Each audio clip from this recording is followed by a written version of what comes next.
مجاہد از قلم علی یار خان۔ انسانی زندگی واقعات کا ایک ایسا عجائب خانہ ہے۔ جس طرح ایک چنگاری کبھی کبھی خرمن کو خاکستر کر دیتی ہے، اسی طرح کبھی کوئی معمولی سا واقعہ کسی کی زندگی کا پانسا پلٹ دیتا ہے، سوچ کی نہج بدل دیتا ہے۔ یہ بھی ایک ایسے ہی نوجوان کی سرگزشت ہے جس کی رگوں میں دوڑتا ہوا لہو آتش سیال بن گیا تھا اور جس کے ہر مسام جان سے شرارے پھوٹنے لگتے تھے۔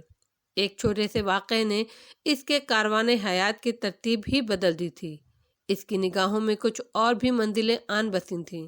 ہر جگہ، ہر کوچے دہر میں، ہر قریہ، ہر شہر میں فتنہ یہود سے برسر پیکار رہنا اس کی زندگی کا مقصد ٹھہرا۔ یہ فکر و ضمیر، عمل پہم اور کشاکش حیات کی پل پل رنگ بدلتی کہانی ہے۔ بیروت کو دمشق سے ملانے والی طویل و عریض سڑک پر اسرائیلی ٹینک گشت کر رہے تھے۔ تحت نگاہ وسیع و عریض پہاڑیاں بکھری ہوئی تھیں۔ ان پہاڑیوں میں اسرائیلی سپاہیوں نے مورچے بنا رکھے تھے۔ وہ علاقے کے چپے چپے پر نگاہیں رکھے ہوئے تھے۔ اسرائیلی فوجی دوربینیں ہاتھوں میں لیے اڑتے ہوئے پرندے تک کو چیک کر رہے تھے۔ اس وقت شام کا جھٹپٹا پھیلا ہوا تھا اور پہاڑوں پر دھند اترنے لگی تھی۔ اسی دھند میں ایک اسرائیلی افسر نے ایک پہاڑی کے نزدیک کوئی شے متحرک دیکھی اور چونک پڑا۔ اس نے فوراً نزدیک رکھے ہوئے وائرلیس سیٹ پر ایک جیپ طلب کی اور 4 نوجوانوں کے ساتھ پہاڑی سے نیچے اترنے لگا۔ پھر جب وہ پہاڑی کے دامن میں پہنچا تو ایک جیپ تیزی سے اس کے نزدیک آ رکی جسے ایک فوجی ڈرائیو کر رہا تھا۔ افسر پھرتی سے جیپ پر چڑھ گیا۔ اس کے ساتھ ہی اس کے دوسرے ساتھیوں نے بھی جیپ میں اپنی سیٹیں سنبھال لی تھیں۔ افسر کے اشارے پر ڈرائیور نے جیپ اس سمت دوڑا دی جہاں اسرائیلی افسر نے کوئی شے متحرک دیکھی تھی۔ جیپ میں کھڑے ہو کر افسر نے دوربین سنبھال لی، لیکن جس پگڈنڈی پر جیپ دوڑ رہی تھی وہ کس قدر نشیب میں تھی۔ اس افسر کو وہ جگہ نظر نہیں آئی جہاں اس نے وہ نقل و حرکت دیکھی تھی۔ اس نے چیخ کر جیپ کی رفتار تیز کرنے کا حکم دیا اور جیپ برق رفتاری سے دوڑنے لگی۔ ناہموار راستے ہونے کی وجہ سے وہ بری طرح اچھل رہی تھی اور اس میں بیٹھے ہوئے سپاہی کبھی اپنے وزنی ہتھیار سنبھالتے اور کبھی اچھلتے بدن۔ افسر نے ایک ہاتھ سے مضبوطی سے جیپ کا ہڈ پکڑ رکھا تھا اور دوسرے ہاتھ سے دوربین کو آنکھوں کے قریب کرنے کی کوشش میں مصروف تھا۔ پھر جب جیپ کس قدر بلندی پر پہنچی تو افسر کو وہ متحرک بدن نظر آ گیا جو انسان ہی تھا۔ جھٹ پٹے میں کوئی آگے بڑھ رہا تھا۔ جیپ آن کی آن میں اس شخص کے قریب پہنچ گئی۔ انہوں نے اسے قریب سے دیکھا۔ کوئی کوہڑی تھا جسے وہ اس کے لباس سے پہچان سکے تھے۔ انتہائی قابل نفرت شخصیت، آدھا چہرہ کوڑ کی زد میں آ چکا تھا، گردن کا ایک حصہ گلا ہوا تھا، گردن کے کھلے ہوئے حصے پر کوڑ تھا اور اس کے بدن اور لباس سے سخت تغفل اٹھ رہا تھا۔ اسرائیلی افسر نے ناک پر رومال رکھ لیا۔ اس کی پیشانی شکن آلود ہو گئی۔ کوئی لبنانی ہے، اس کے ساتھی نے تبصرہ کیا۔ قابل نفرت کوڑ زدہ، گولی مار دو اسے۔ کیا فائدہ سر، اس کی لاش یہاں پڑی سڑتی رہے گی اور کوڑ کے جراثیم پھیلیں گے۔ مگر یہ یہاں کیا کر رہا ہے، اس نے کہا اور لبنانی کی طرف دیکھ کر کڑکدار آواز میں پوچھا، تم یہاں کیوں مارے مارے پھر رہے ہو؟ جواب میں لبنانی نے عجیب سے لہجے میں کچھ کہنے کی کوشش کی اور پھر زبان نکال دی، سرخ لجلجے لوتھڑے کی مانند زبان۔ انہوں نے نفرت سے آنکھیں بند کر لیں۔ جاؤ، بھاگ جاؤ یہاں سے، دفان ہو جاؤ، افسر نے نفرت سے کہا اور جیپ واپس موڑنے کی ہدایت کر دی۔ کوڑ زدہ لبنانی لنگڑاتا ہوا آگے بڑھ گیا۔ اس کی چال بھی عجیب ہی تھی۔ کوڑ نے اس کی جو حالت کر دی تھی، اس کے تحت اس کی زندگی ہی حیرت انگیز تھی۔ نہ جانے وہ کیوں جی رہا تھا۔ شام کی سیاہی نے پہاڑیوں کو تاریکی کا لباس پہنا دیا تھا اور اب دور دور تک کوئی منظر نظر نہیں آ رہا تھا، لیکن کوڑ زدہ بوڑھے کا سفر جاری تھا۔ وہ کئی میل سفر کر چکا تھا اور اب وہ جنوبی بیروت کے اس حصے میں تھا جہاں اسرائیلی فوجیوں کا بہت بڑا اجتماع تھا، جہاں ناکے بندی کر کے انہوں نے فلسطینیوں کا شام سے رابطہ منقطع کر دیا تھا۔ یہ اسرائیلی چھاؤنی بیروت کی عیسائی آبادی کے بالکل قریب تھی۔ تھوڑے فاصلے پر عمارتوں کا سلسلہ شروع ہو جاتا تھا۔ مکانوں اور فوجی پڑاؤں کے درمیان حد بندی کر دی گئی تھی اور خاردار تاروں کی ایک باڑ لگی ہوئی تھی۔ باڑ کے